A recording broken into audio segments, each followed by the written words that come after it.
dalam hati dan pikiran kami Tuhan.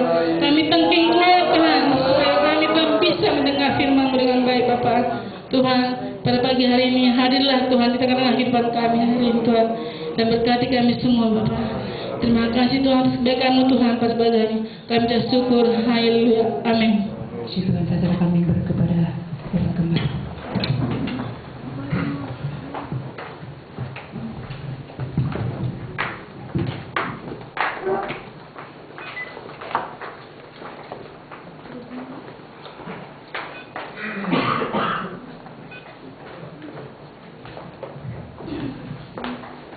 Kiranya semuanya mendapat lawatan sukacita dari Tuhan. Haleluya. Saudaraku yang dikasihi oleh Tuhan, kita sangat bersyukur sekali pada pagi hari yang indah ini. Meskipun sukacita saya agak berkurang. Ya, karena ada beberapa jiwa yang tidak hadir pada pada pagi hari ini. Saudaraku yang dikasihi oleh Tuhan, tetapi kiranya Tuhan pelihara mereka dan iman mereka, sehingga kapan saatnya Tuhan datang, kiranya mereka termasuk bilangan orang-orang yang tetap diselamatkan oleh Tuhan. Haleluya, puji Tuhan. Kalau kita berada di gereja, kalau kita mengiring Tuhan, itu yang utama, yang penting, yang menjadi hal yang utama, prioritas adalah keselamatan jiwa kita.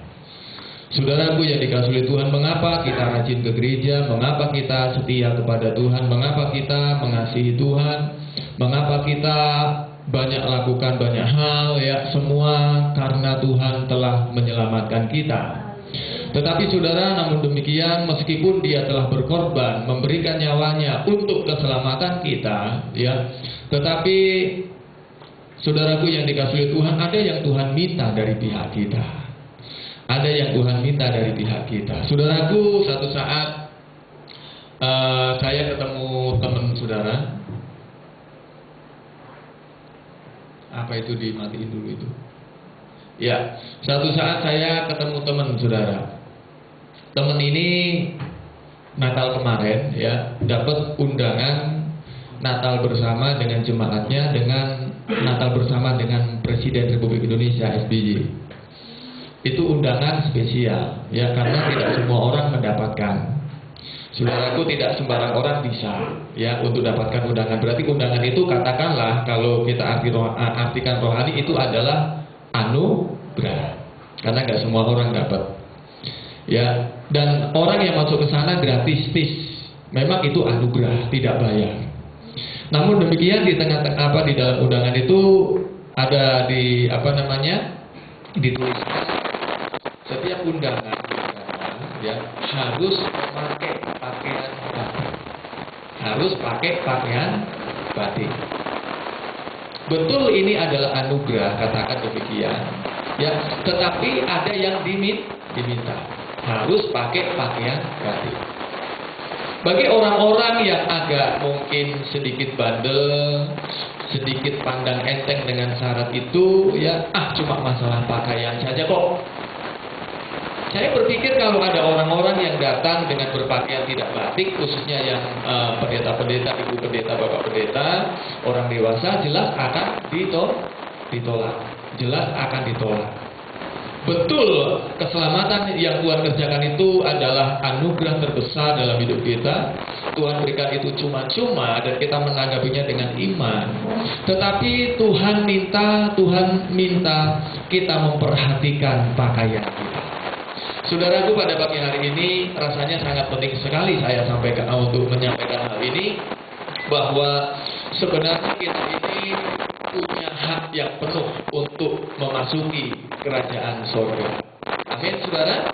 Kebersamaan kita kiranya tidak hanya selama di dunia ini saja, kita saling mengasihi satu dengan yang lainnya, begitu indah, terjalin mesra dalam satu keluarga Allah, dalam suasana yang hangat, satu keluarga Tuhan, ya. Tetapi kiranya kebersamaan kita terus sampai nanti di sorga sana. Kita saling mengenal loh di sorga sana. Amin, saudara. Yang saling mengenal, ya. Nah, kita akan melihat ayat yang pertama. Mari kita akan membaca bersama-sama. Di dalam 2 Petrus pasal 1 ayat 10 dan ayat yang ke-11. Ayat ini sudah dibaca oleh sudah disampaikan oleh Bapak Pendeta Willy Lau 2 minggu yang lalu, tetapi di sana hanya sebagai ayat pendukung ya. Tapi pada pagi hari ini menjadi berita utama kita. 2 Petrus pasal yang pertama. Kita akan baca bersama-sama ayat ini. Ayat 10 dan ayat yang ke-11. Yang sudah mendapatkan katakan haleluya. Ya, puji Tuhan. 1, 2, 3. Karena itu, saudara-saudaraku, berusahalah sungguh-sungguh supaya panggilan dan pilihanmu makin teguh. Sebab jikalau kamu melakukannya, kamu tidak akan pernah tersandung. Dengan demikian, kepada kamu akan dikaruniakan hak penuh untuk memasuki kerajaan kekal, yaitu kerajaan Tuhan dan Juru Selamat kita, Yesus Kristus. Ada amin, saudara? Ayat ini ditujukan bukan untuk orang yang belum percaya Tuhan. Ayat ini Petrus menuliskan kepada orang-orang yang sudah menerima Yesus sebagai Tuhan dan Juru Selamat. Petrus mengatakan kepada mereka semuanya bahwa mereka dalam soal panggilan pilihan ya, dalam soal panggilan dan pilihan mereka, saudaraku yang dikasihi Tuhan. Ya, berbicara soal panggilan dan pilihan ya, itu firman Tuhan katakan, Paulus katakan bahwa mereka harus makin teguh. Ada banyak hal mungkin yang kadang suka menjadi persoalan, halangan, rintangan, kendala, sehingga kadang-kadang kita rasanya mau jadi anak Tuhan yang kalau begini keadaannya saya mau undur aja. Kalau begini sikonya saya nggak kuat lagi rasanya. Tetapi saudaraku, hal yang pertama untuk saudara mendapatkan yang menerima karunia, jadi keselamatan itu adalah karunia. Tetapi saudaraku yang dikasihi Tuhan, berbicara tentang karunia yang kedua adalah Tuhan yang kiranya mengaruniakan kepada kita, ya, mengaruniakan kepada kita hak penuh. Ini yang jadi satu pemikiran kita. Saudara, ketika saya dapatkan ayat ini, kenapa saya sampaikan hal ini? Karena saya berpikir, saya merenung, jangan sampai kita anak-anak Tuhan, rasanya kita sepertinya sudah yakin ya, memang kita yakin masuk surga karena Tuhan telah tebus kita, ya. Pastilah kita masuk surga. Tetapi dalam kisah-kisah di Alkitab, banyak orang-orang yang akhirnya ketika dia berada di dalam tanda kutip pintu surga, saatnya berjumpa dengan Tuhan, ternyata mereka tergolong orang-orang yang tertolak. Orang-orang yang ditolak. Dan jadi Tuhan mau panggilan kita sebagai orang percaya, kita dipanggil oleh Tuhan. Amin, saudara. Kita ini dipilih oleh Tuhan. Tidak secara kebetulan kita jadi orang Kristen. Tidak secara kebetulan saya jadi pendeta hamba Tuhan. Kemarin saya nggak ikut buka puasa karena ada urusan, dalam urusan itu jadi ada kebaktian. Kebaktiannya 2 jam, dari jam 2 sampai jam 4, jam 4 lewat baru ngobrol-ngobrol sampai jam 5. Saudaraku yang dikasihi Tuhan, seorang istri hamba Tuhan, dia bersaksi. Dia katakan, saya nggak menduga, saya nggak berpikir bahwa saya mendampingi suami saya selama 14 tahun pelayanan, akhirnya suami saya dipanggil Tuhan. Saudaraku yang dikasihi Tuhan, suaminya meninggal karena sesuatu hal, dan dia nggak pernah bayangkan, nggak pernah pikirkan sebelumnya itu bahwa suaminya akan meninggal begitu cepat. Dan dia katakan bahwa dulu saya jemaat biasa, dan saya nggak pernah juga berpikir bahwa saya akan jadi seorang ibu pendeta, ibu gembala. Dan saya juga nggak pernah berpikir bahwa nanti akhirnya saya jadi gembala, gembala yang mutlak, bukan hanya sekedar mendampingi gembala, tapi menjadi ibu gembala. Saya nggak pernah sangka. Saudaraku yang dikasih Tuhan, semua kita ada karena dipanggil Tuhan.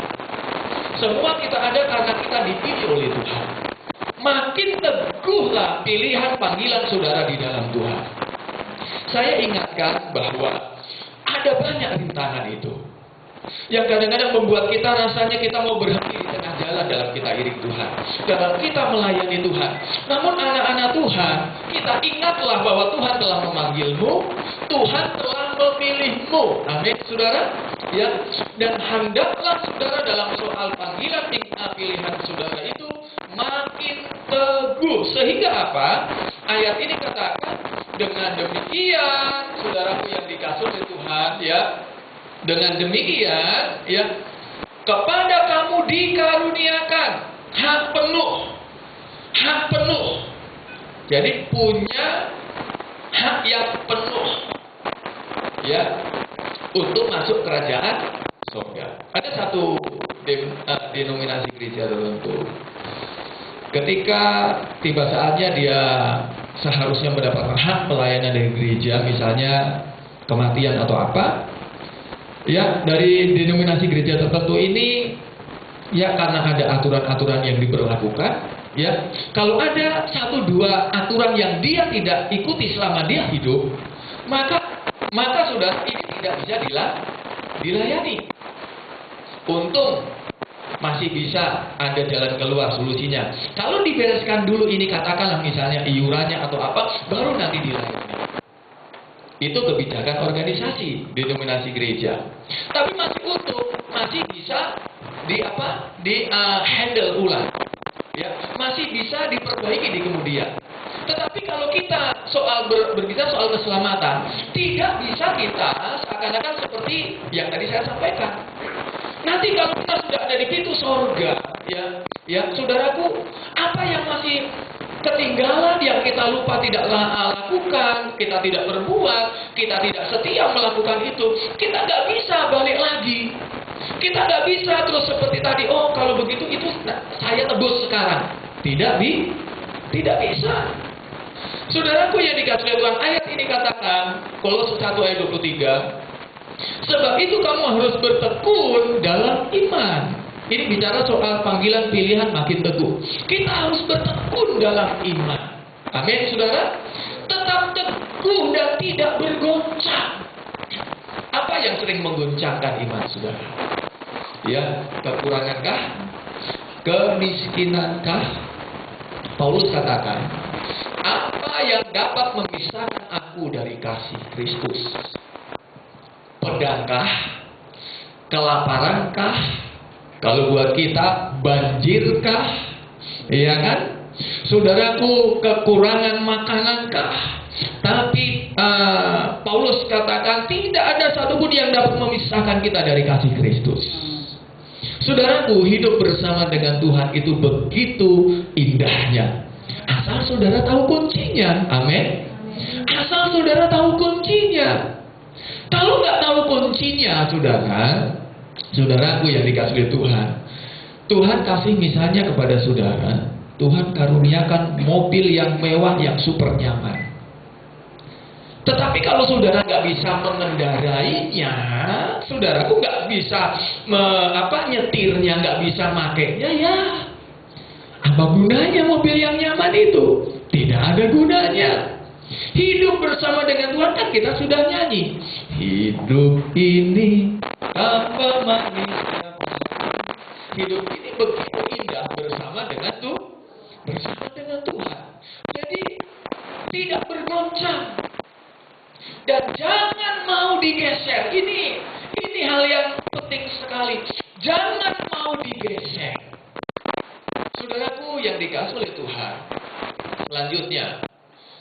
Selanjutnya dalam Ibrani 10 ayat. Wah, banyak banget itu ayatnya.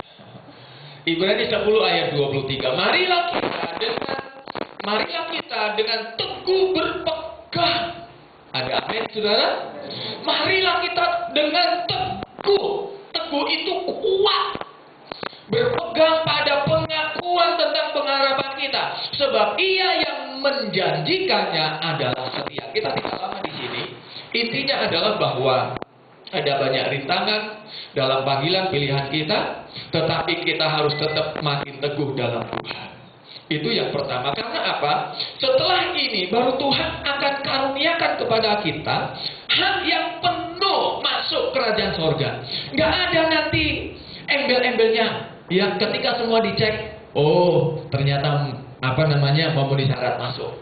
Kalau ada satu dua hal yang masih kurang, berarti saudara tidak punya hak penuh. Aliasnya apa? Masih ada banyak yang harus saudara selesaikan.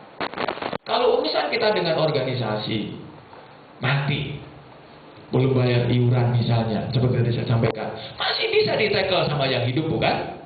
Akhirnya yang mati bisa diurus. Tapi soal keselamatan nggak bisa.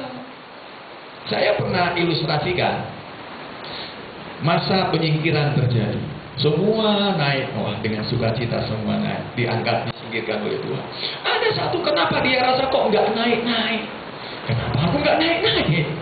Ternyata kakinya masih terikat dengan mentimun yang 10 tahun lalu dia colong dari kebun orang, dan dia belum minta ampun sama Tuhan, belum ada pemberesan. Saudara yang dikasih oleh Tuhan, kita hidup itu nggak lama, saudara. Kita bernapas, saudara bisa duduk manis, saudara bisa lihat mobil lalu lalang, saudara bisa lihat langit biru. Ya, ini hidup. Tapi pernahkah saudara merenung di tengah-tengah keadaan yang demikian? Berapa lama sih saudara hidup di dunia ini? Kita tidak tahu, saudara. Satu saat nanti, entah cepat atau lambat, semua kita akan menghadap Tuhan. Akan menghadap Tuhan. Nah, saat kita menghadap Tuhan, saat kita mati, katakan demikian, kita berjumpa menghadap Tuhan, ya kan? Ya, kita harus dicek dulu sama Tuhan, ya kan, saudara? Ya, saudaraku yang dikasih oleh Tuhan, ya, Tuhan lihat dulu kita, nggak langsung serta-merta. Enggak, sorga itu memang Tuhan berikan pada kita karunia, tetapi enggak semudah itu. Atau katakan, enggak, sorga itu memang berikan gratis, tapi bukan berarti murahan. Bukan berarti murahan. Selanjutnya, iya, saudara yang tidak layak dalam kerajaan sorga ada. Ya, mengapa? Sebab mereka tidak mengenakan pakaian pesta. Ini adalah satu perumpamaan.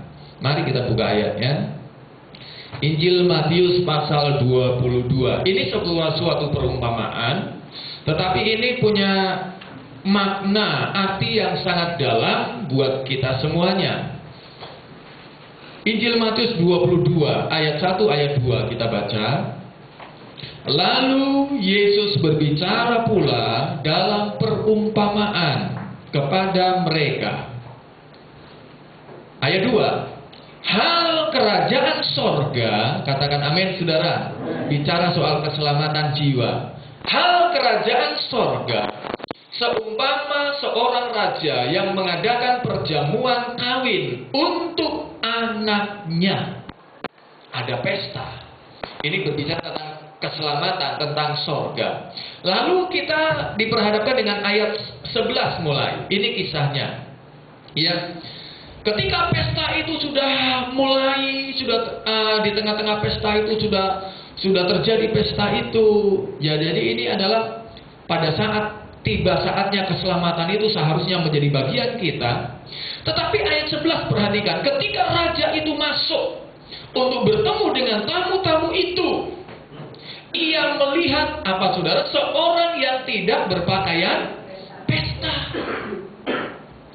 Ia berkata kepadanya, hai saudara, bagaimana mungkin engkau masuk kemari dengan tidak mengenakan pakaian pesta? Tetapi orang itu diam saja. Di muka saya sudah katakan, undangan Natal bersama dengan SBY harus memakai pakaian batik. Kalau ada satu orang yang ngeyel masuk ke dalam atau masih di pintu masuk, tetap ya tetap penjaga pintu akan katakan Anda nggak punya hak untuk masuk. Sebab yang masuk di sini ini memang cuma-cuma, tetapi bukan berarti murahan. Ya, yang masuk ke sini bukan hanya ditulis dalam undangan itu, semua yang masuk khusus orang dewasa, bapak-bapak, ibu-ibu memakai pakaian batik. Saudara, pakaian kita harus sama nanti untuk masuk surga, yaitu mengenakan pakaian pesta. Amin, saudara. Pakaian pesta yang seperti apa? Apakah pakaian pesta yang ada di benak saudara kalau saudara pesta pakaian yang aneh-aneh? Secara rohani tidak. Pakaian pesta itu dalam kitab Wahyu katakan semua orang yang tinggal dan masuk surga adalah semua orang yang semuanya memakai pakaian jubah putih. Jubah putih ini berarti apa? Berarti kekudusan. Ya, jubah yang putih, kebenaran ilahi, itu yang menjadi pakaian kita. Lalu kita baca ayat selanjutnya. Ya, ketika ditanya, kok kamu nggak pakai pakaian pesta? Ya, kenapa? Orang itu hanya diam saja. Dia nggak bisa jawab. Orang itu nggak punya alasan. Oh, aku nggak punya pakaian pesta. Oh no, enggak. Kalau misalnya pada suatu saat nanti, kenapa Anda nggak pakai pakaian putih? Aku nggak punya pakaian putih di rumah. Kan Yesus katakan, aku kan sudah berikan pakaian putih kepadamu. Aku kan sudah tebus engkau dosa-dosamu. Sudah aku hapuskan dengan darahku. Nggak ada alasan untuk nggak punya pakaian putih, jubah putih. Saudaraku yang dikasihi oleh Tuhan, lalu ini tergolong orang yang tidak layak dalam kerajaan sorga. Padahal bicara tentang undangan, dia punya. Bicara soal pilihan, dia dipilih dapat undangan. Amin, saudara. Tapi dia tidak punya hak penuh masuk kerajaan sorga.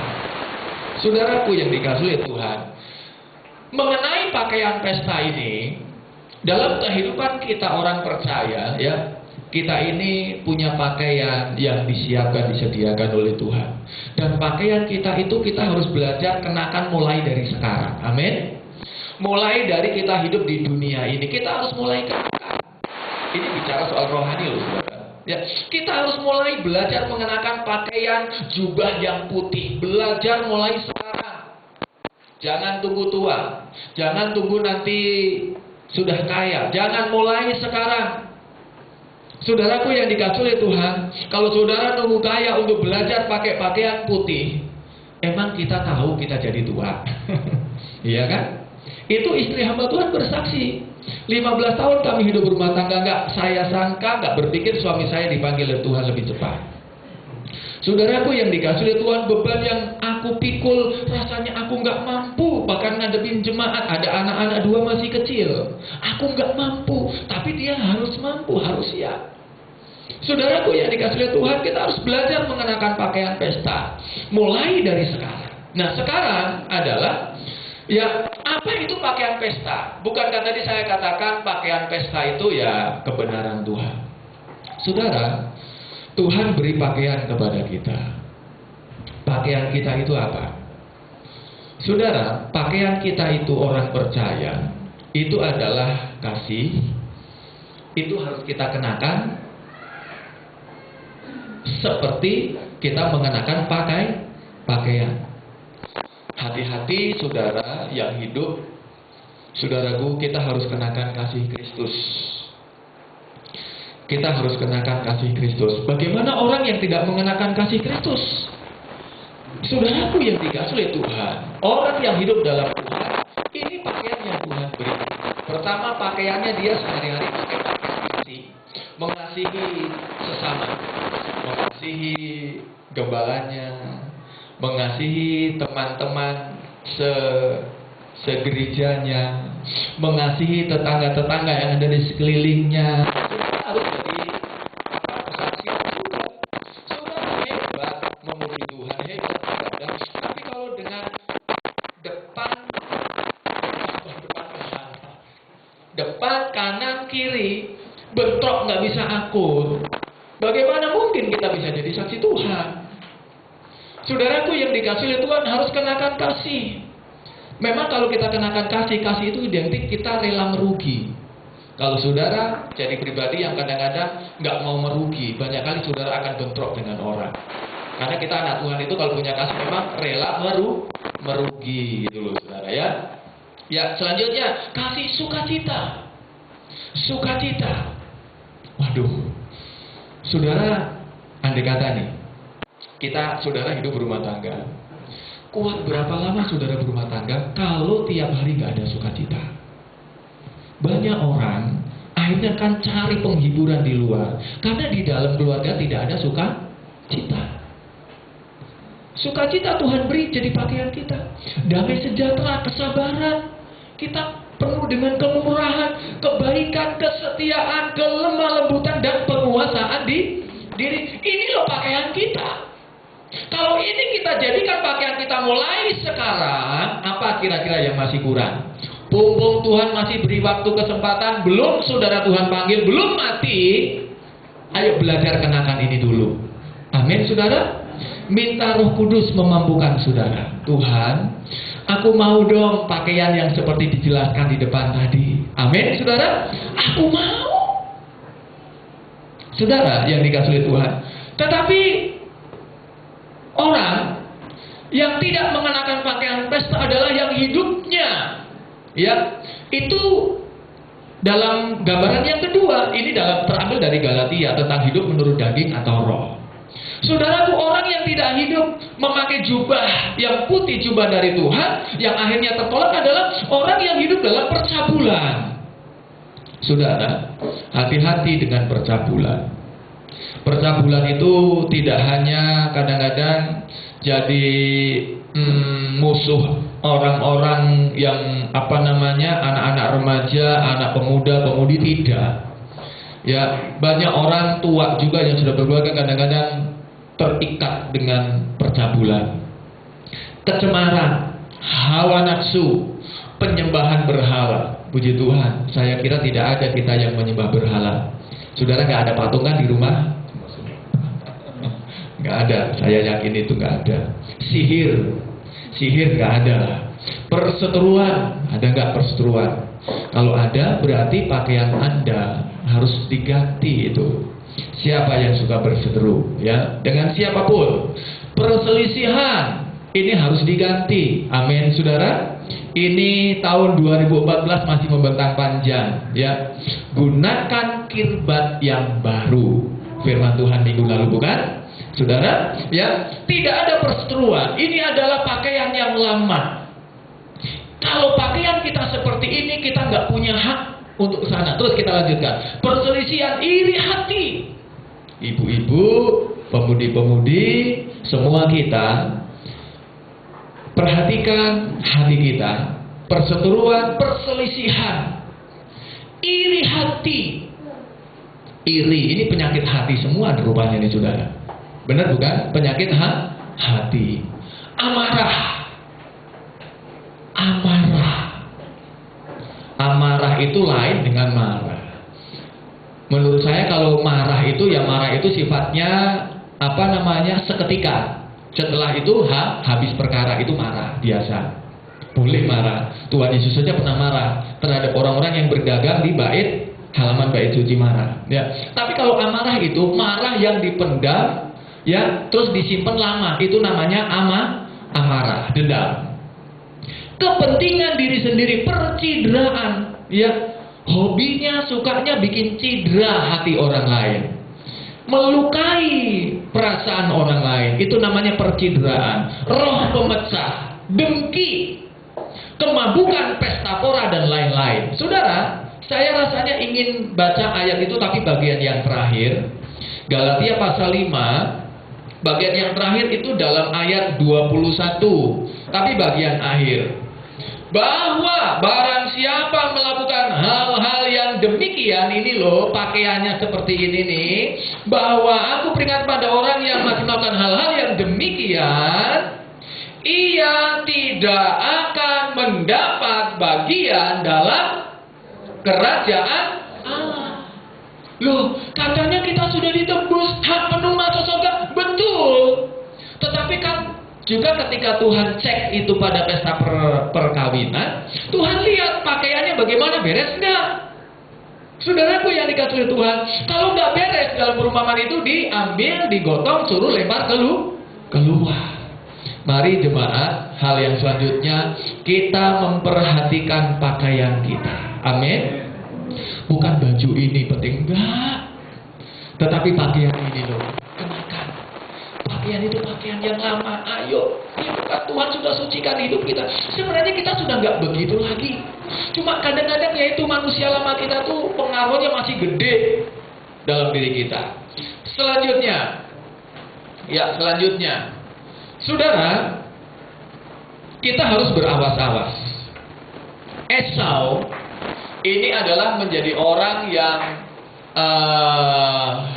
menjual hak kesulungan. Akhirnya ketika dia datang kepada bapaknya, siapa bapaknya Esau? Siapa? Esau itu punya saudara kembar. Saudara kembarnya siapa? Hah? Saudara kembarnya Esau. Iya, Yakub. Berarti bapaknya siapa? Berarti mbahnya siapa? Ya.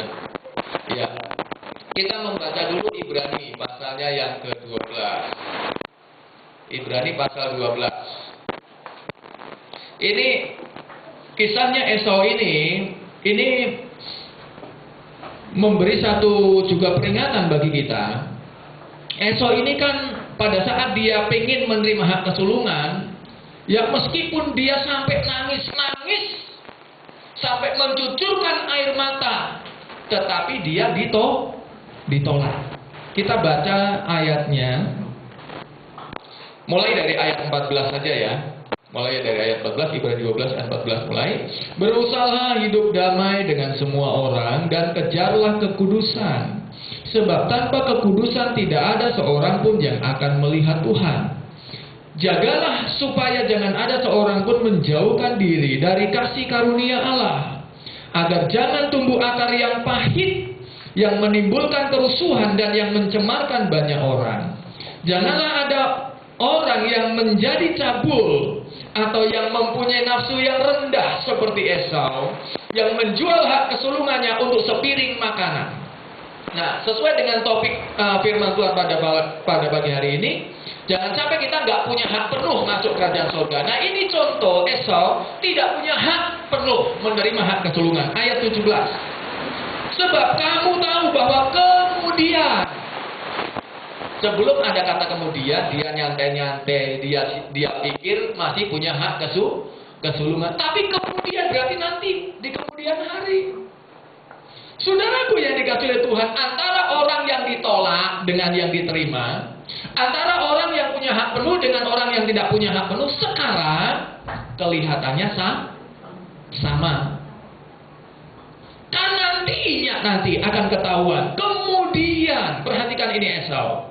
Sebab kamu tahu bahwa kemudian, ketika saatnya tiba sebenarnya dia menerima hak kesulungan, ketika ia hendak menerima berkat itu, apa saudara? Ia ditolak. Sebab ia tidak beroleh kesempatan. Tadi saya untuk kalian ketiga saya katakan, kalau cuma masalah mati mau diurus gereja, dia belum bayar iuran, masih bisa ditekel sama yang hidup, bukan? Meskipun itu juga tidak membuat dia masuk surga, cuma yang penting masuk ke dalam tanah. Saudaraku yang dikasihi oleh Tuhan, ini meskipun di sini dikatakan, di sini dikatakan, ia tidak beroleh kesempatan untuk memperbaiki kesalahannya. Saudaraku yang dikasihi Tuhan, berarti dia pada saat dia saatnya sebenarnya terima berkat itu, hak kesulungan keselamatan itu, berarti dia sebenarnya pengen punya kesempatan memperbaiki diri, tapi kesempatan sudah tidak ada. Ia ditolak. Saudaraku, sekalipun ia mencarinya dengan mencucurkan air mata. Banyak orang terlalu mengeraskan hati. Jangan begitu, enggak mau, aku enggak bisa, begini. Anda belum tahu panasnya api neraka. Ya. Saudaraku yang dikasihi oleh Tuhan, ketika khotbah kepada banyak orang, Rasanya orang-orang itu mencemooh Nuh. Rasanya orang-orang itu memandang rendah Nuh. Ya, aku tetap maunya begini kok. Apa yang kau bilang? Gak ada yang memperhatikan khotbahnya Nuh. Ayo bertobat semua dong. Ini dunia akan hancurkan oleh Tuhan, dibinasakan dengan air bah. Mana air bahnya? Saudaraku, akhirnya hanya 8 orang yang selamat. Saudaraku yang dikasihi oleh Tuhan, saya bisa bayangkan saat itu. Pastilah orang-orang yang dulu diinjili oleh Nuh, ya ketika hujan deras, Nuh sudah dalam bahtera.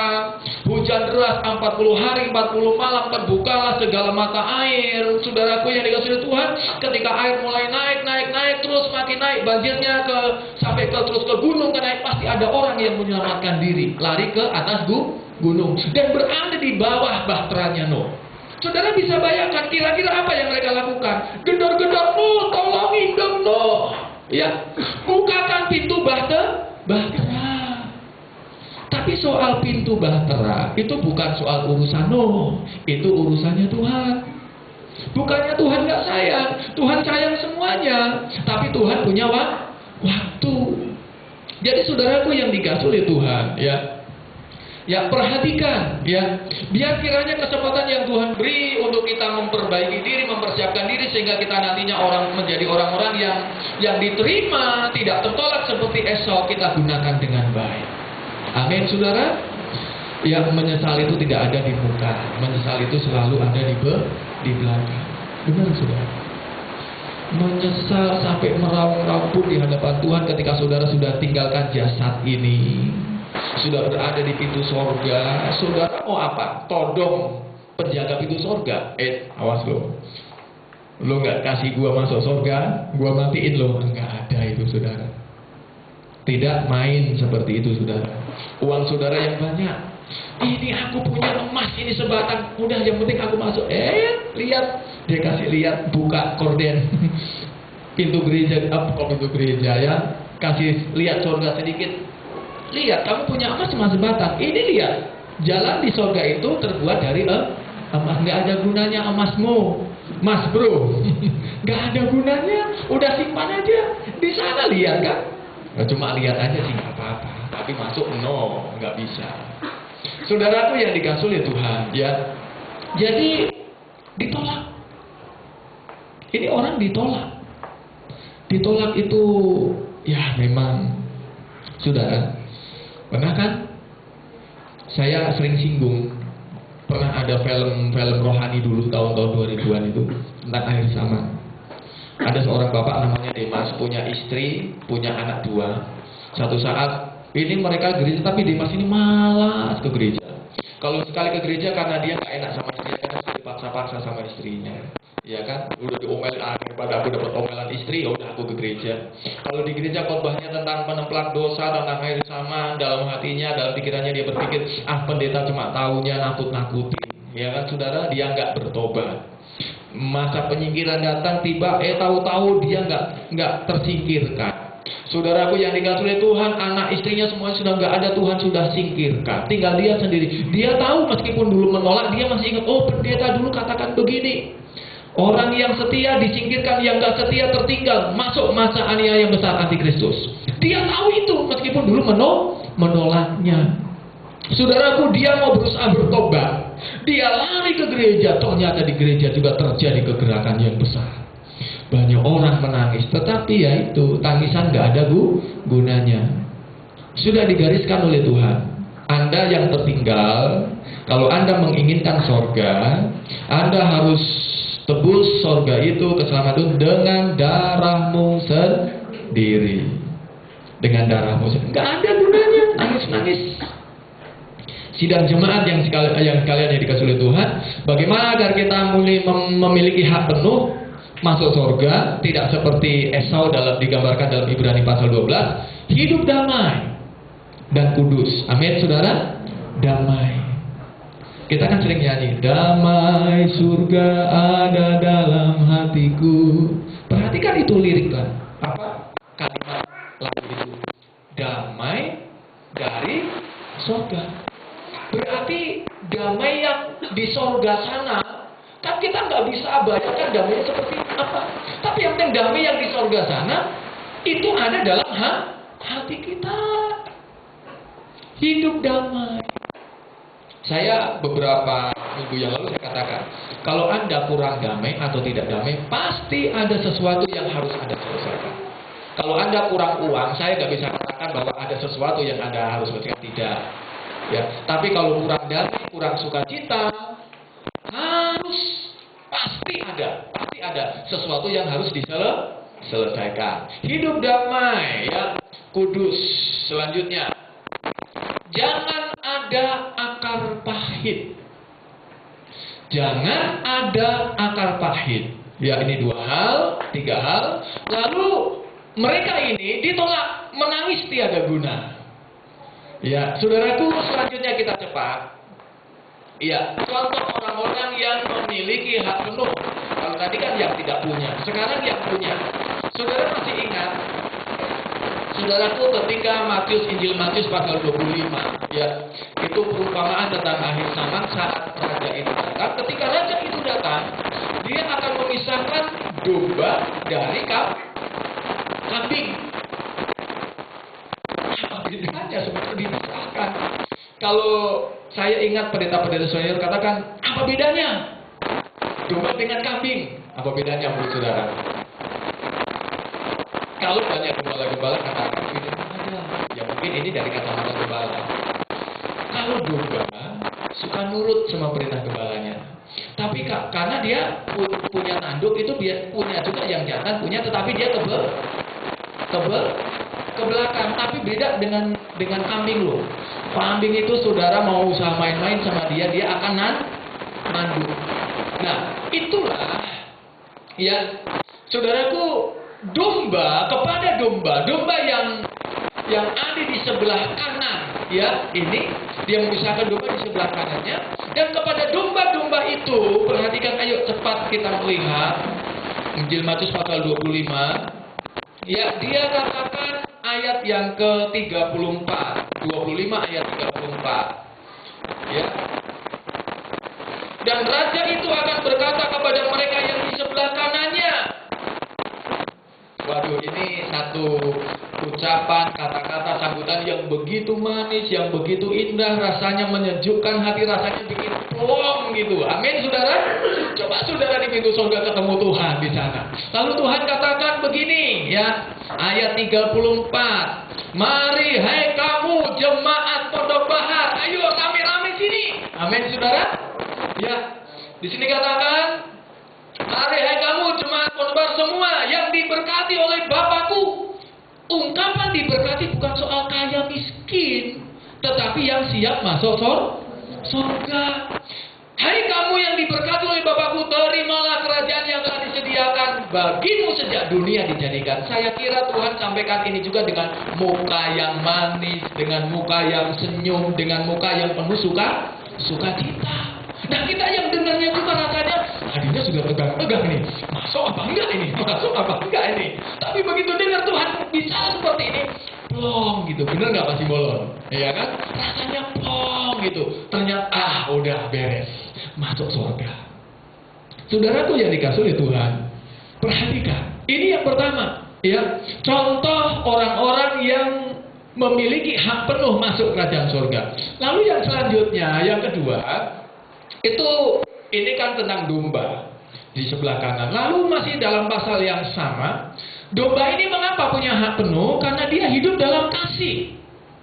Terus domba ini bertanya sama raja itu, kok di sini katakan, raja itu katakan, ketika aku lapar kamu memberi aku makan, ketika aku haus kamu memberi aku minum, ketika aku seorang asing kamu memberi aku tumpangan, dan seterusnya dan seterusnya. Mereka bingung. Lalu Tuhan, ini raja ini katakan, sebab apa yang kamu lakukan kepada saudaraku yang paling hina ini, berarti kamu telah melakukannya untuk aku. Jemaat Tuhan, kita masih dalam kelompok bilangan yang kecil. Tapi mulai dari kita masih kecil ini, mari mulai sekarang kita belajar untuk bisa saling memperhatikan. Saudara yang rasa diberkati Tuhan sudah rasanya agak lebih. Kelebihan saudara itu, Tuhan punya rencana atas saudara untuk memberkati yang lain. Amin. Kalau saudara Tuhan ingatkan 1, 2, 3, rasanya kok Tuhan gerakkan aku mau memberkati dia, berkati dia. Amin saudara, berkati dia. Anda dipanggil, diberkati untuk memberkati orang lain.